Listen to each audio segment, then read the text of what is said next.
Hola, buenos días. Aquí estamos en la sala de redacción de El Mostrador. Quedan 2 semanas para que llegue marzo, una fecha bastante controvertida, en especial porque se está discutiendo y hay un amplio debate en torno a la necesidad o la viabilidad de que las escuelas, que los alumnos, especialmente de colegios públicos, regresen a clases después de un año de pandemia, de cuarentenas, de encierro, en donde las consecuencias que esto va a traer dentro de la educación chilena todavía está por analizarse. Y además también es no solamente una decisión como esta, implica eh, el desarrollo o qué pasa con los estudiantes. También hay otros actores relevantes como los profesores, como el gobierno, como los alcaldes, como las instituciones internacionales como UNESCO, que es lo que dice también eh, las asociaciones médicas de infectología, en fin, son una serie, digamos, de instituciones y de personas que hoy día están iniciando este debate, como dije en un principio, a 2 semanas ya de egresar a Marte, digamos, de empezar marzo. Y para entrar en eso, también nos acompaña en este momento para poder conversar y analizar este tema un experto en educación, académico de la Universidad USACH y también columnista ya de la casa, Jaime Retamal. Bienvenido, Jaime, acá en esta entrevista con El Mostrador. Gracias, Héctor. Muchas gracias por la invitación. Es un problema bastante complejo y creo yo que es el momento de ser solidario, de ser colaborativo, de ser cooperativo. Es el momento de dejar los individualismos a un lado y es el momento de tratar de bajar ¿cómo se dice?, la tensión que produce la voluntad individual y abrirse a escuchar a escucharnos entre todos, en realidad, para poder terminar con la desmovilización escolar en la que estamos y poder encontrar alternativas para que de una u otra manera eh, todos los actores, empezando por los estudiantes, estén en buenas condiciones para retomar de alguna forma, eh, ojalá lo más presencial posible, el retorno seguro a las escuelas. Mm. Es algo muy controvertido, eh, es cierto, pero también es sumamente evidente que el frenazo que implicó la pandemia es también un retroceso para muchos estudiantes, sobre todo para los estudiantes más vulnerables, en todos los sentidos de la expresión, no solo el sentido propiamente cognitivo de aprendizaje de conocimientos curriculares, sino también en todo lo que significa la experiencia escolar, que tiene que ver con estar con el otro, aprender de las miradas del otro, aprender de las expresiones del profesor, aprender con otro y sociabilizar. Es decir, es un problema bastante complejo y creo yo que no se soluciona con fórmulas individualizantes. Nadie se salva solo, ¿no? Eso es lo que creo yo que hemos aprendido en esta pandemia y es el minuto de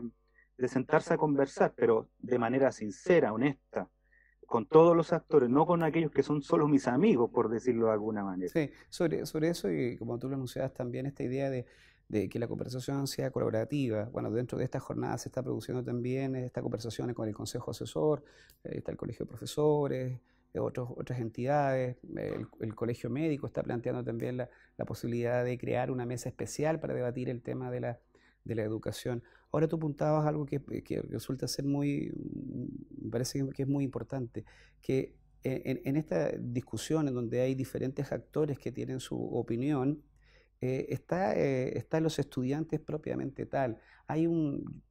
Seguro tú lo habrás leído también, pero hay un experto en educación italiano, Francesco Tonucci, que en su último libro, que si no mal recuerdo se llamaba ¿Por qué la infancia?, él sostiene que la educación formal de alguna manera ha ido abandonando a los niños y a los adolescentes en su calidad de personas. Es como si los niños y los adolescentes no tuviesen opinión sobre su propia educación y que sería el momento oportuno también de que se le empezara también a escuchar la opinión de aquellos jóvenes y niños que pese a que no tienen una edad legal, pero sí tienen opinión y su opinión debiese ser escuchada. En este caso, entre todas las voces que uno escucha, parece que el gran ausente precisamente son los propios estudiantes. Claro, hay dos modelos que están siendo confrontados en este minuto y que los vemos sumamente claros en lo que está ocurriendo. Un primer modelo que podríamos llamar platónico, que consiste en creer que los niños son como animales salvajes, que no tienen opinión, que son como bestias salvajes que hay que domesticar. Es un modelo muy influyente en la historia de Occidente, un modelo que está presente incluso en Rousseau, que se supone es aquel que hizo el giro copernicano en lo que tendríamos que entender por educación infantil. Entonces, ese modelo platónico está muy presente, muy arraigado en la historia nuestra, en la historia de la infancia en Chile. Pero hay otro modelo que es un modelo más emancipatorio, un modelo en que tú le hablas al estudiante, al escolar, tú le hablas a los niños cara a cara, como personas, entre personas, y escuchas y estás atento a la opinión de esa otra persona que tiene deseos, anhelos, miedos, angustias, y que también tiene por de pronto una palabra que decir. Entonces, esos dos modelos están sumamente confrontados, creo yo, en la discusión que hoy estamos teniendo. Por de pronto, el modelo epistemológico platónico es un modelo que está completamente a la deriva, porque hoy, más que nunca, hemos podido comprender que los niños, los jóvenes en edad escolar, tienen una opinión y también tienen que ser, esa opinión tiene que ser valorada, justipreciada en su calidad de actor relevante. Creo yo que eh,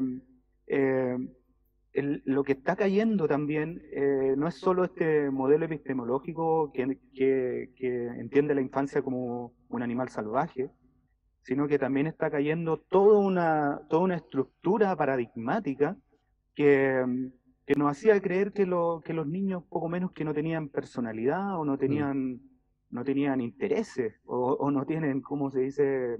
Eh, lenguaje. mm, Es todo un mm, paradigma que está cayendo. mm, Y creo yo que aquellos que pueden estar con los niños, ya sea por su trabajo, como los profesores o los papás, las mamás, comprenden rápidamente que, que los niños se manifiestan con un lenguaje único y que ese lenguaje nosotros los adultos tenemos que aprenderlo. Los niños son personas que tienen derechos y también tienen obligaciones, por supuesto, pero también tienen una voz, tienen mm, algo que decir. mm, Los niños no son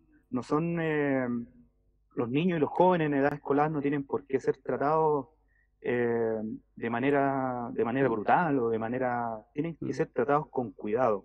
Porque mm, como decía Hannah Arendt, esta filósofa alemana, a los niños hay que cuidarlos, hay que cuidar su entorno, los adultos tenemos que hacer todo lo posible por cuidar el entorno de los niños porque ellos son precisamente el futuro de la humanidad, son el futuro del mundo.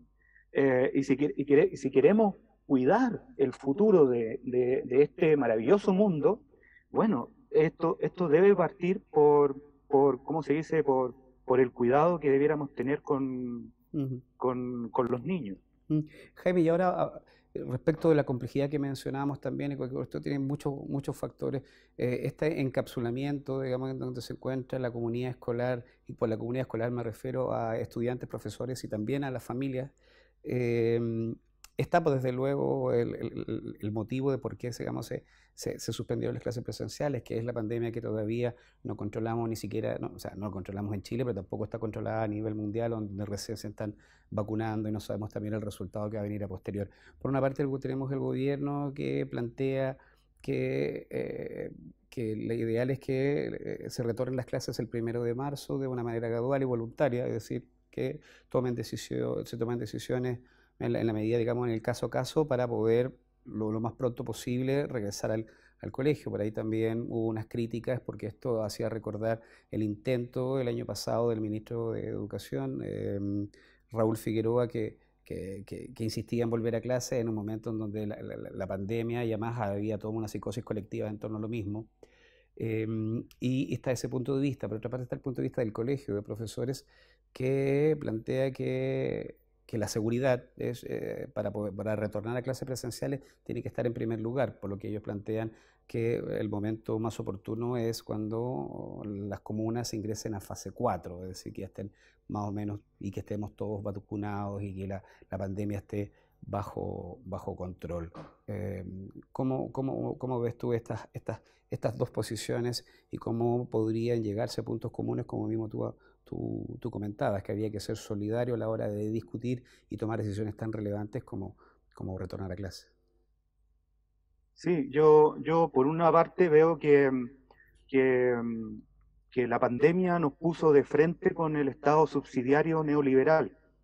Y creo yo que ese Estado subsidiario neoliberal es el que está haciendo crisis.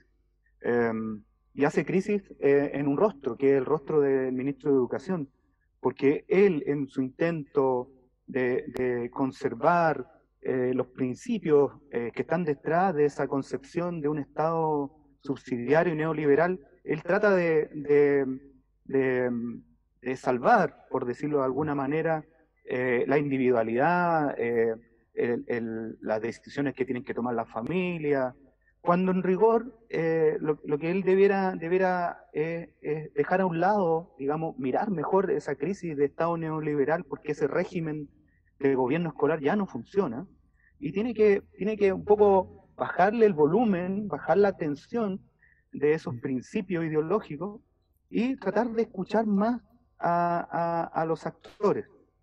Y por otro lado, yo creo que también se está cayendo en todas partes del mundo, no solo acá en Chile, por Mm, favor, esto del mm, Estado neoliberal mm, se cayó en todas partes. mm, Necesitamos un Estado fuerte, necesitamos un Estado que esté presente en salud, que esté presente en educación, que esté presente en las cuestiones que son realmente importantes. La pandemia puso de nuevo la idea de repensar el rol del Estado, y no solamente en Chile, solo que en Chile, como hemos sido tan extremistas con el Estado neoliberal, creo que se nota mucho.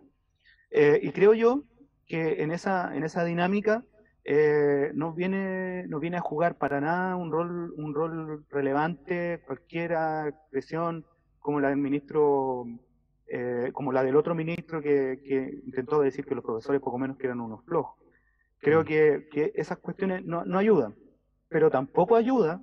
Yo no quiero ser un heraldo de malas noticias, sino simplemente decir que tampoco ayuda el continuar con una concepción epistemológica de las evidencias que la pandemia ha derrumbado. Ya no podemos seguir pensando que la relación que debemos tener con las evidencias sea una relación lineal, porque esa relación lineal se cayó a pedazos en todas partes del mundo.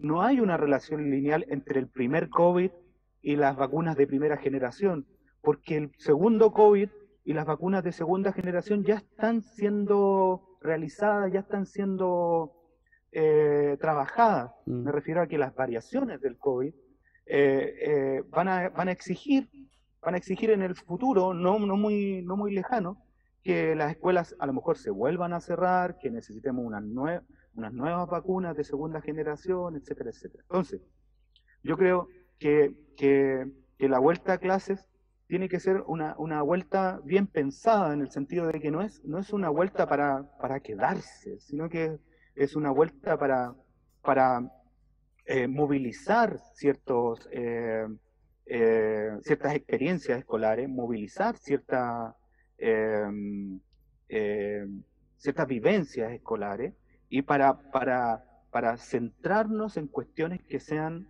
realmente relevantes para la vida presente de los niños y los jóvenes en edad escolar. No creo que la vuelta al colegio sea un momento para recibir contenidos, por ejemplo. No creo que la vuelta al colegio sea un momento para pasar el currículum o pasar materia.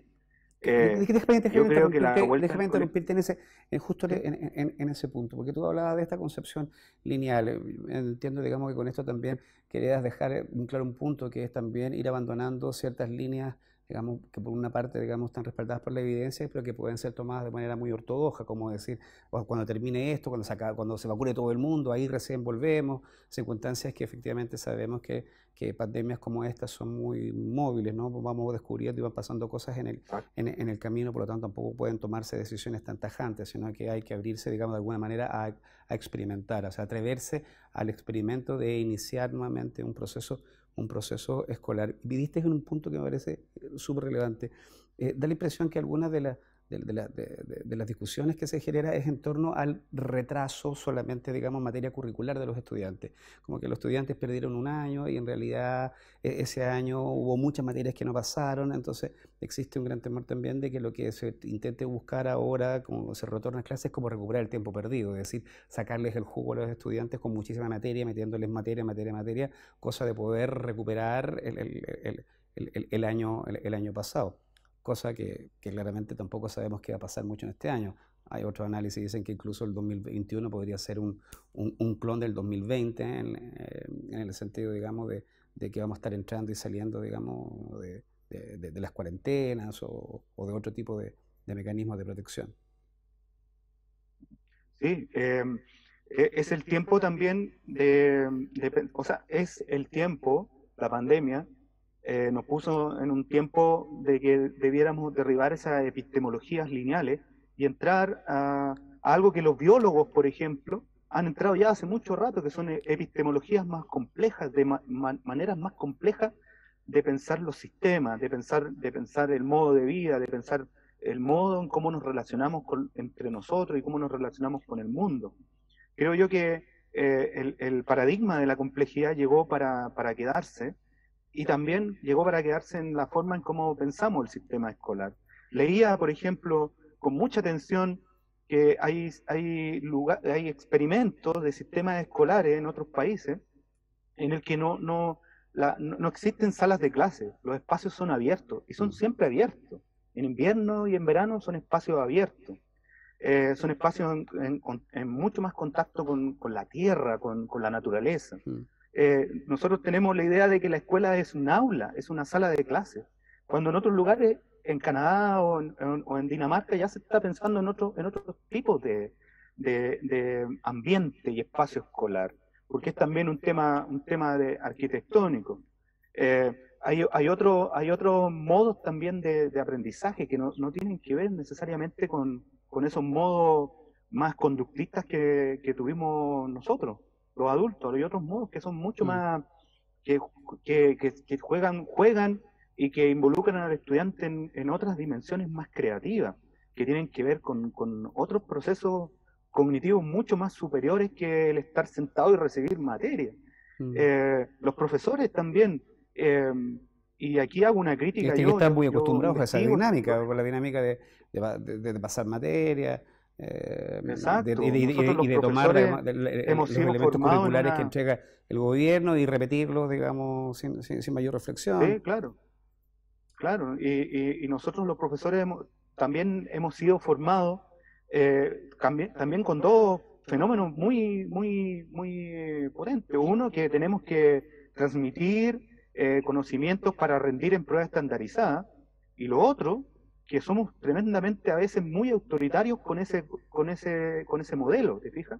Somos poco democráticos también. No nos enseñan en la universidad a, a, a, a ser más democráticos, a convivir, nos enseñan más bien a pasar materia. Entonces, son cuestiones que yo investigo y son cuestiones que de una u otra manera a lo mejor podríamos conversar, pero aquí todos tienen que poner de su parte. Los padres y apoderados, por cierto, también. Ellos seguramente la pandemia les ayudó a descubrir la importancia del profesor. Con los profesores no se juega, los profesores son algo muy valioso. El sistema finlandés nos enseña que los profesores es algo tremendamente valioso y que tenemos que cuidar, proteger, darle la relevancia social que ellos merecen, en todo el sentido de la palabra. Y bueno, y las autoridades de gobierno tienen que aprender también que con este modo, este régimen de accountability, de estandarización de la educación, no vamos a llegar a ninguna parte finalmente. Ningún sistema y los que viven dentro del sistema no resisten finalmente este tipo de régimen gerencial, ¿no? Entonces, creo yo que es el momento también de decir, a ver, ¿qué podríamos hacer de aquí al fin del 2022? ¿Qué Ese punto, podríamos, y con eso quiero ir qué podríamos cerrando. pensar? Sí, con ese punto quería tomar y con esto también ir cerrando la conversación, Jaime, porque claro, se necesita que se converse, ¿no?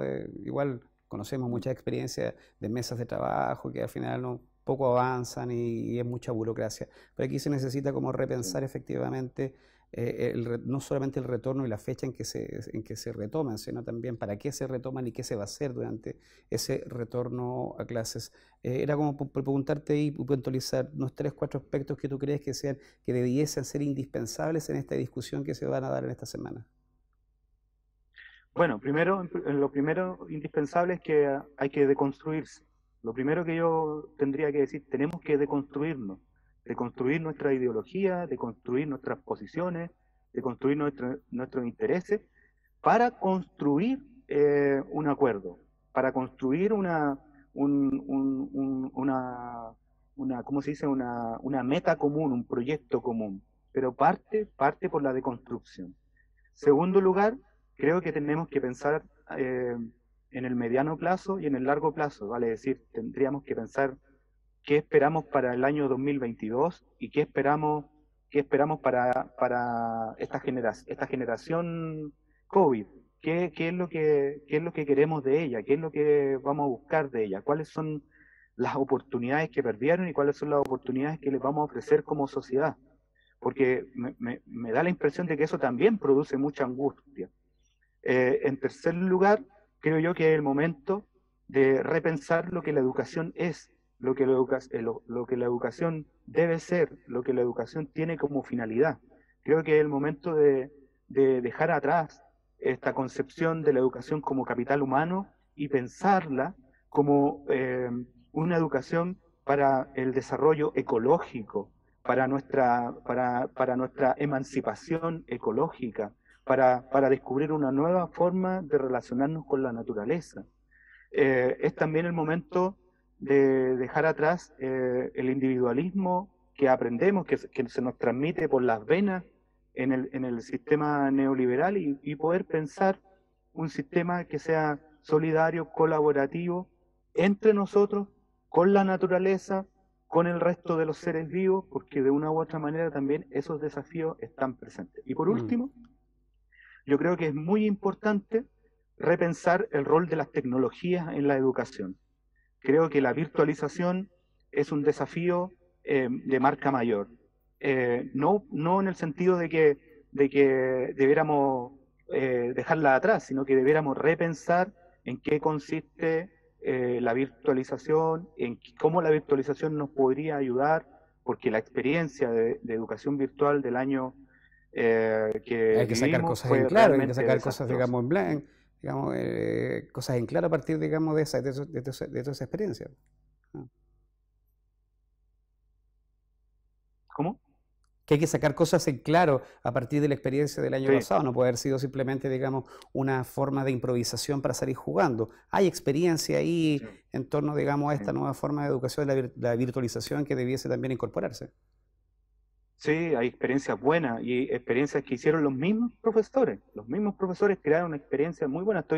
Yo tuve un grupo de investigación que estuvimos investigando distintos colegios y distintas experiencias de distintos profesores y hay experiencias muy buenas, muy bien pensado, muy bien realizado. Experiencias de colegios municipales, colegios particulares subvencionados y de colegios particulares pagados. O sea, en todas partes también encontramos experiencias notables respecto del uso de la virtualización. No todo fue tampoco pantallas negras y estrés frente a la pantalla. También hubo mucha creatividad y sería lamentable que no la recuperáramos también para el futuro, digámoslo así. Mm. Bien, Jaime, bueno, vamos a dar por terminada esta interesante conversación. Claramente el tema de la educación, como tú lo planteas, es un tema que necesita reformas urgentes, pero que son de fondo, tienen que ver, digamos, con la sociedad que nosotros queremos para adelante, mientras en lo más corto y lo más inmediato se está discutiendo bueno, lo que ya partimos hablando, que es si se retorna o no se retorna el 1 de marzo o el 15 de abril o el segundo semestre derechamente. Hay que ir viendo cómo se da esa Claro. discusión. Así que, bueno, muchísimas gracias, Jaime, por este contacto y yo creo que vamos a seguir profundizando sobre lo que acaba de mencionar, cómo ir unando criterios y voces para ir a lo realmente fundamental, que es el fondo, o sea, dándoles voz a los niños y viendo también la sociedad que se viene en el futuro. Gracias, Jaime, por este contacto. Muchas gracias a ti por el espacio.